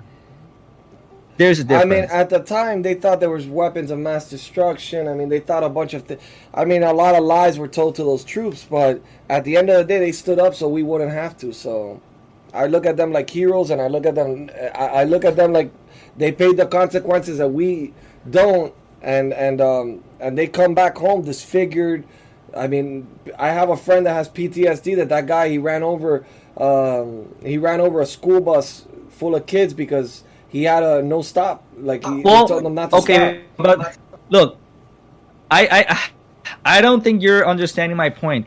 I'm not denying that they did it. I'm saying that if you look at it that way, then we should also talk about construction workers who get fatal injuries, while building buildings for people, for America, right? Or other workers. How can you compare the two? My God, how can you even compare the two?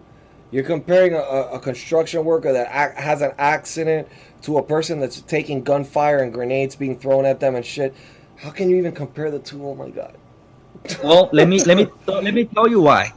If it was the 1940s, I will never say they're comparable. But it's now. How many percent of soldiers go through gunfires and deaths? It's just a small portion of soldiers. Well, I mean, it was about 4,000 or 5,000 in Iraq. So Exactly. Thank you. And how many military personnel are there? That's deaths. That's deaths. That's not. That's not people that come back missing a limb, missing their face, missing their legs. Yeah. So how many percent of all the soldiers? I'll give you a perfect example. There was a guy that lost an arm throwing a grenade away from his platoon. He lost his entire arm. You're gonna tell me that's the same thing as a construction worker that falls off a roof, off of a tall building and dies. You think that's the same thing?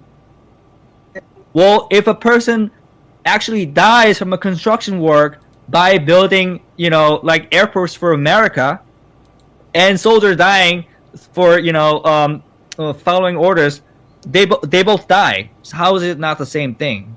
Because one died fighting for our country and the other one died working. It's fucking completely different. And that being said, man, I mean, that's it. We're done with this debate. That's it. So I don't think following. Okay, that's it. I'm done with him. All right, guys. Thank you for watching for listening to my podcast. I greatly appreciate it. I will never allow anybody to disrespect our troops. I love them too much. Can't allow that to happen.